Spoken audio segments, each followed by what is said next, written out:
Бүгүнкү күндө Адакан Кимсенбаевди билбеген адам жок.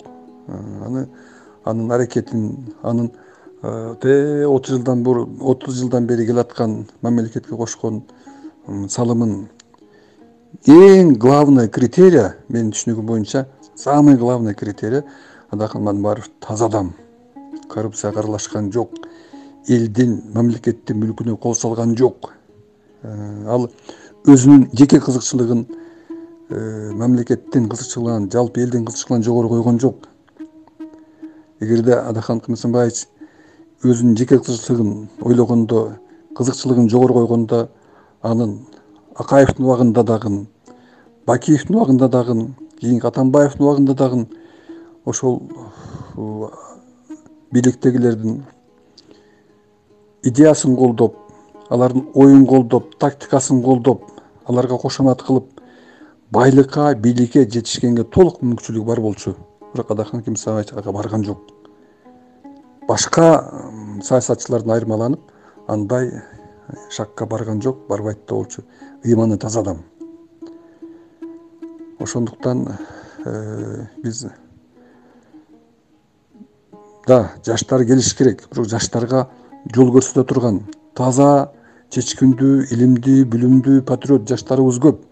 Бирок аларга жол көрсөтө турган, аларга бир багыт бере турган тажрыйбалуу адамдар керек. Бүгүнкү күндө мамлекетибизди мамлекеттүүлүктү, мыйзамдуулукту, мамлекетте адилеттүүлүктү орнотуу үчүн Адакан Кимсенбаевич окшогон инсан бүгүн абадай керек. Эми көрүп жүрбөйбүзбү?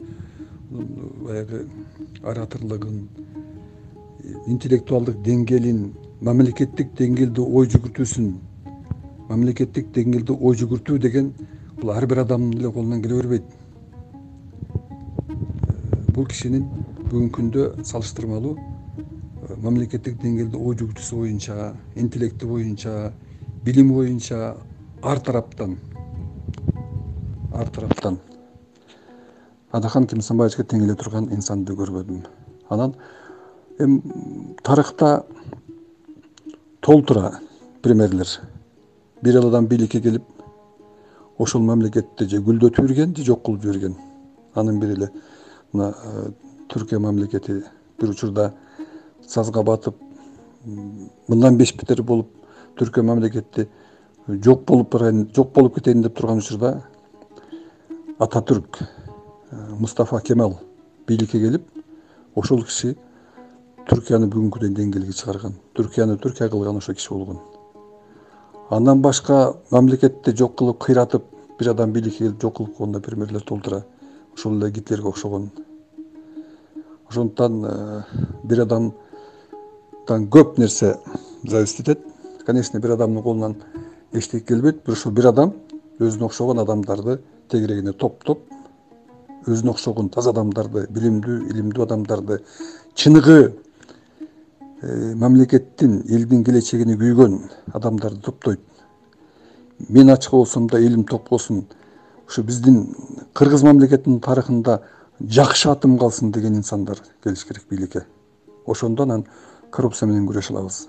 Коррупция деген бул адам да, адамдардын аракети да коррупция.